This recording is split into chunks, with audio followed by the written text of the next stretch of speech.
লানত আমাদের জিন্দগির উপরে। এমন জিন্দগির থেকে জমিন ফাইটা মরা যাওয়া উচিত।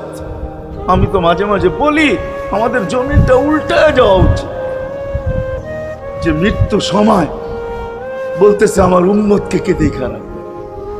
জিবরিল ছুটা গেছেন, ছুটা আসছেন, আল্লাহ জবাব পাঠাইছেন, লা আতরুকু উম্মাতাকা ফারদা ওয়ালা ওয়াহদা।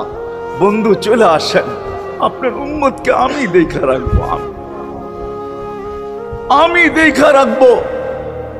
হায় হায়, সবাইকে সালাম দিছেন একবার বা দুইবার, সবার দুরুদ পড়ছেন তো আল্লাহ একবার বা দুইবার, সালাম পড়ছেন কোন নবী রসুলের উপরে একবার কি দুইবার।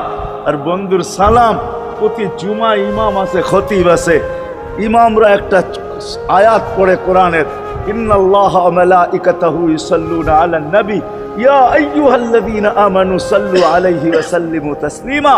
এই আয়াত আমাকে অনেক কিছু বোঝায়। ইমাম ওলামারা, আলেম ওলামারা বলবে এই আয়াতে আমাদেরকে দুরুদ পড়ার হুকুম দিছেন, আমিও বলবো দুরুদ পড়ার হুকুম দিছেন। কিন্তু আমার প্রশ্ন আছে এখানে, আমার প্রশ্ন, আল্লাহ আমাদেরকে পড়তে বলতেছেন, ঠিক আছে, আমরা কয়দিনই থাকবো আর কয়দিনই পড়বো? একদিন তো আমরা মারা যাব, তো আপনার বন্ধুর উপরে দুরুদ কে পড়বে? আল্লাহ বলে, বেওকুফ, দেখোস না ফেরেশতাদের নাম নিছি, ফেরেশতারা পড়বে। আমি যদি আল্লাহকে উল্টা প্রশ্ন করি, একদিন তো ফেরেশতাও থাকবে না, মালাকুল মউত মারা যাবে। আপনি আরশের নিচে লিখেই রাখছেন, ইন্নী কাতাবতুল মাউত আলা মান তাহতা আরশি আল্লাযী হাইলা ইয়ামুত ফাহুয়া ফাওকা আরশি। আমার আরশের উপরে যে সে চিরঞ্জীব, যে নিচে আছে তাকে মৃত্যুর স্বাদ পান করতে হবে।